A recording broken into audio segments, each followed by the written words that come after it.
नमस्कार दर्शकों, मैं हूं आपका होस्ट एंड दोस्त आर.के. शर्मा और आप देख रहे हैं जी टाइम्स न्यूज 24 लाइव।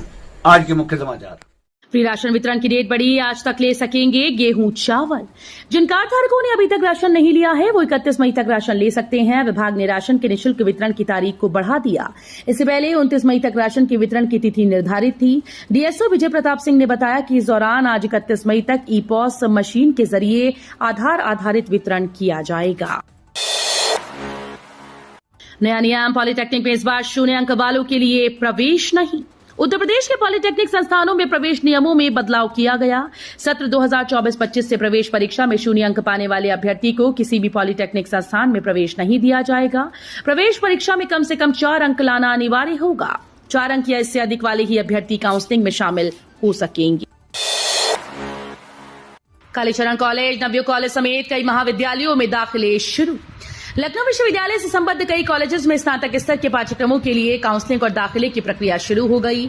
इसमें नवयुग कन्या महाविद्यालय, कालीचरण पीजी, केकेवी और डीडीयू गर्ल्स समेत अन्य कॉलेज शामिल है। नवयुग कन्या में स्नातक के प्रवेश शुरू। नवयुग कन्या महाविद्यालय में स्नातक स्तर के पाठ्यक्रमों में एडमिशन आरंभ हो गए हैं। स्कूल में शिक्षक और स्टाफ को हर रोज दिन में 3 बार हाजिरी लगाना अनिवार्य। कस्तूरबा गांधी आवासीय बालिका विद्यालयों में अब एक दिन में 3 बार हाजिरी लगाना अनिवार्य होगा। साथ ही हर दिन ऑनलाइन उपस्थिति का ब्यौरा भी प्रेरणा पोर्टल पर अपलोड करना होगा।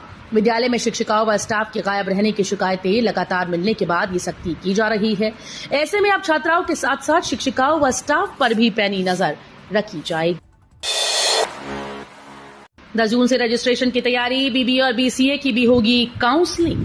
उत्तर प्रदेश के लखनऊ के शैक्षणिक संस्थानों में नए सत्र की तैयारियां शुरू हो गई। एकेटीयू में सत्र 2024-25 के लिए प्रवेश के लिए पंजीकरण 10 जून से प्रस्तावित है।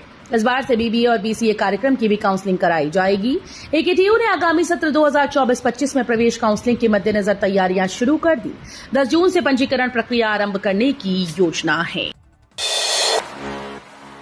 नोएडा प्राधिकरण ने कर्मचारियों की ड्यूटी टाइमिंग में किया बदलाव।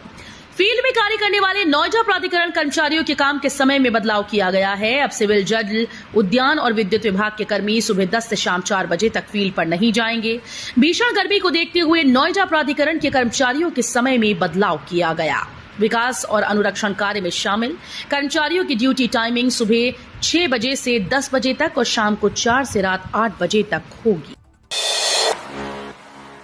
मदरसा बोर्ड की परीक्षाओं का परिणाम घोषित, लड़कियों ने बाजी मारी। उत्तर प्रदेश मदरसा बोर्ड की परीक्षाओं में इस बार भी लड़कियों ने बाजी मारी है। रिजल्ट बोर्ड की वेबसाइट पर जारी हो गया है। इस बार 90.3% लड़कियां और 86.7% लड़के पास हुए। प्रदेश में 1,14,723 मदरसा छात्रों ने परीक्षा दी थी। बदल रही काशी, पार्कों में होंगे selfie point, play area, free में मिलेगी एंट्री। वाराणसी शहर के पार्कों को संवारने की तैयारियां की जा रही हैं। पार्कों को बारिश में हरा भरा किया जाएगा। पौधारोपण के साथ साथ पुराने पौधों को स्प्रिंकलर के पानी से सींचा जाएगा। खास बात यह है कि इन पार्कों में प्रवेश के लिए कोई भी शुल्क नहीं लिया जाएगा। सीएसआर फंड से काम कराया जाएगा। लोकसभा चुनाव के अंतिम चरण के लिए प्रचार थमा। 7वें चरण की 13 सीटों पर मतदान 1 जून को। लोकसभा चुनाव 2024 के अंतिम और 7वें चरण के लिए प्रचार अभियान बृहस्पतिवार को थम गया। इस चरण में यूपी की 13 लोकसभा सीटों पर मतदान होगा। इसके साथ ही 18वीं लोकसभा के लिए प्रचार अभियान पूरा हो गया। 7वें चरण में यूपी की महाराजगंज, गोरखपुर, कुशीनगर, देवरिया, बांसगांव, घोसी, सलेमपुर, बलिया, गाजीपुर, चंदौली, वाराणसी, मिर्जापुर, रॉबर्ट्सगंज के लिए 1 जून को मतदान होगा। नौजवानों को नौकरी, किसानों को कर्ज माफी का दिया भरोसा। अखिलेश यादव ने मऊ की जनता को साधा। सपा प्रमुख अखिलेश यादव ने घोसी में जनसभा के दौरान भाजपा सरकार पर जमकर हमला किया। साथ ही मऊ की जनता ने कहा कि चुनाव में आप सावधान रहिए। बीजेपी सरकार में बुनकर बदहाल है। हमारी सरकार आई तो बुनकर की बदहाली को दूर करेंगे। कहा कि जब बीजेपी अपने दोस्तों का कर्ज माफ कर सकती है तो हमारी सरकार बनी तो किसानों का कर्ज माफ करेंगे। 30 लाख सरकारी नौकरियों को सही आरक्षण लागू करके दिया जाएगा। वाराणसी के फर्स्ट टाइम वोटर्स को पीएम नरेंद्र मोदी ने लिखा लेटर की ये अपील। वाराणसी में 1 जून को मतदान है। कल चुनाव प्रचार थम गया। प्रधानमंत्री नरेंद्र मोदी तीसरी बार वाराणसी लोकसभा सीट से उम्मीदवार हैं। चुनाव मतदान से पहले नरेंद्र मोदी ने फर्स्ट टाइम वोटर्स को पत्र लिखा है। मोदी ने उनसे 1 जून को होने वाले लोकसभा चुनाव के 7वें चरण में वोट डालने की अपील की। भारतीय जनता पार्टी के कार्यकर्ता वाराणसी के प्रत्येक इलाके में पहली बार मतदान करने वाले मतदाताओं को अभिनंदन पत्र के साथ पीएम मोदी का पत्र पहुंचा रहे हैं। योगी आदित्यनाथ ने किया उच्च स्तरीय समिति का गठन, अब होगा हर समस्या का समाधान। गौतम बुद्ध नगर के किसानों की लंबित समस्याओं के समाधान के लिए उत्तर प्रदेश के मुख्यमंत्री योगी आदित्यनाथ ने एक उच्च स्तरीय समिति का गठन किया। ये समिति राजस्व परिषद के अध्यक्ष के नेतृत्व में गठित की गई थी। इसमें मेरठ मंडलायुक्त और गौतम बुद्ध नगर के जिलाधिकारी भी शामिल हैं। अलीगढ़ में ट्रांसफार्मर्स के लिए लगाए गए कूलर, इसलिए पड़ी जरूरत। अलीगढ़ में भीषण गर्मी पड़ रही है और पारा 45 डिग्री के पार चल रहा है। ऐसे में बिना बिजली के दिन और रात काटना मुश्किल है, क्योंकि पंखा, कूलर, फ्रिज, एसी सब कुछ बिजली पर ही निर्भर है। वहीं गर्मी में निर्बाध बिजली सप्लाई हो सके, इसके लिए ट्रांसफार्मर्स को भी ठंडा रखना जरूरी हो गया। ऐसे में ट्रांसफार्मर को ठंडा रखने के लिए उनके पास कूलर लगाए गए। अधिक तापमान बढ़ने पर ट्रांसफार्मर में आग लग जाती है। अभी कहना गलत नहीं होगा कि जहां भीषण गर्मी में आमजन को कूलर और एसी की जरूरत पड़ रही है, तो वहीं दूसरी ओर अब ट्रांसफार्मर भी बिना कूलर की हवा के नहीं रह पा रहे। खटकड़ कला पहुंचे राहुल गांधी, कहा भाजपा संविधान खत्म करना चाहती है। पंजाब में चुनाव प्रचार के अंतिम दिन कांग्रेस नेता राहुल गांधी नवा शहर पहुंचे और शहीद आजम भगत सिंह के गांव खटकड़ कला में उन्हें श्रद्धांजलि दी। राहुल ने कहा कि भाजपा के लोगों ने साफ कर दिया है कि वो आरक्षण को खत्म कर देंगे, लेकिन जैसे ही इंडी गठबंधन की सरकार आएगी, हम आरक्षण पर 50% की लिमिट को हटा देंगे। इसके साथ ही हम जातिगत जनगणना करवाएंगे और देश के सामने हिंदुस्तान की सच्चाई रखेंगे। यूपी रोडवेज को ड्राइवर्स की तलाश, आवेदन करने के लिए जाना होगा आरएम ऑफिस। उत्तर प्रदेश परिवहन निगम इन दिनों ड्राइवर्स की भारी कमी से जूझ रहा है। संविदा चालकों की भर्ती के प्रयास पिछले 1 माह से चल रहे हैं, लेकिन पर्याप्त अभ्यर्थी नहीं मिल पा रहे। इस कमी को दूर करने के लिए अब निगम अधिकारी बस अड्डों और वर्कशॉप में कर्मचारियों के बीच कैंप लगाकर भर्ती प्रक्रिया चला रहे हैं। बरेली और रोहिलखंड डिपो के नेतृत्व में रोडवेज कर्मियों के बीच कैंप लगाकर चालकों की भर्ती की जा रही है। गोरखपुर में जबरदस्त उत्साह उमंग देख भावुक हुए योगी, उमड़ा जन सैलाब। भगवामय गोरक्ष नगरी में रोड शो में गोरक्ष नगरी भगवामय हो गई। पहले गृह मंत्री अमित शाह को गोरखपुर आना था, लेकिन उनका कार्यक्रम निरस्त हो गया। देवरिया और कुशीनगर में जनसभा करके केंद्रीय गृह मंत्री वापस लौट गए। सीएम योगी के रोड शो के दौरान उमड़ी भीड़ और उत्साह देखकर भावुक सीएम हाथ जोड़कर मुस्कुराते, विजय चिन्ह बनाते, जनता पर अपनी तरफ से फूल बरसाते सबका अभिवादन स्वीकार करते रहे। प्रयागराज में रेलवे की हैरान करने वाली ये सुविधा।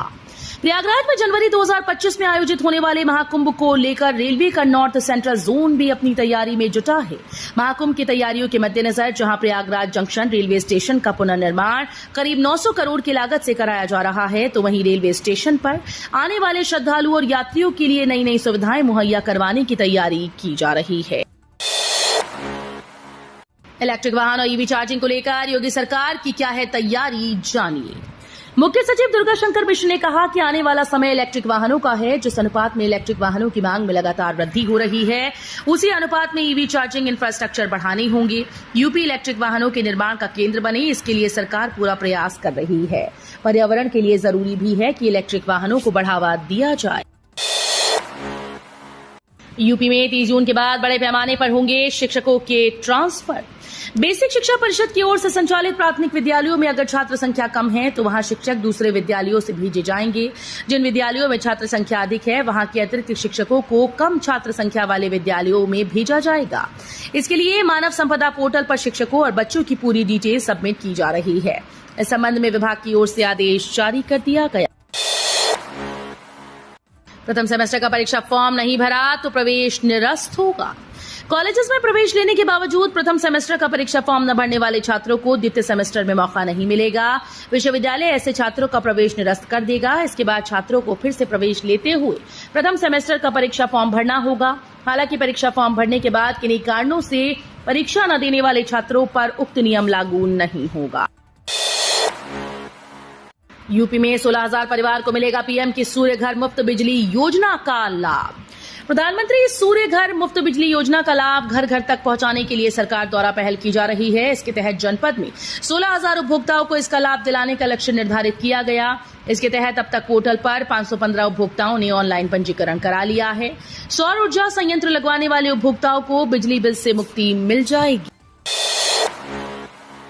उत्तर प्रदेश की सिटी में विकसित होगी प्रदेश की पहली टाउनशिप। उत्तर प्रदेश के जिले को नई टाउनशिप की बड़ी सौगात मिली है। उत्तर प्रदेश के मेरठ जिले में 300 हेक्टेयर जमीन पर नई टाउनशिप विकसित की जाएगी।